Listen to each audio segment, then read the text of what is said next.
৬ মাস থেকে ২ বছর বয়সী বাচ্চাদের জন্য সাবুদানা আর কলার পুষ্টিকর রেসিপি। হ্যালো, আসসালামু আলাইকুম সবাইকে।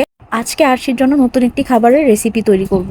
আপনারাও আপনাদের বাচ্চাদেরকে এই রেসিপিটা দিতে পারবেন।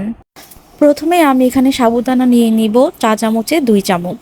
বাচ্চাদের বয়স অনুযায়ী কম বা বেশি পরিমাণে সাবুদানা নিতে পারবেন। প্রথমে আমি সাবুদানাটা ধুয়ে পরিষ্কার করে নিয়ে ১ ঘন্টার জন্য ভিজিয়ে রাখবো।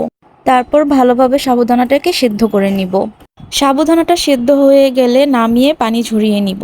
এরপর একটি কলা নিয়ে কলাটি আমি ম্যাশ করব। আপনারা চাইলে কলার পরিবর্তে অন্য কোনো ফল ব্যবহার করতে পারবেন। কলাটি ভালোভাবে ম্যাশ হয়ে গেলে কলাটি আমি একটি সাইডে রেখে দিব। এই খাবারটি তৈরি হতে মাত্র ৮ থেকে ১০ মিনিট সময় লাগে। বাচ্চাদের জন্য খুবই পুষ্টিকর একটি খাবার। এরপর সাবুদানার সাথে ম্যাশ করে রাখা কলাটা আমি মিক্সড করে নিব।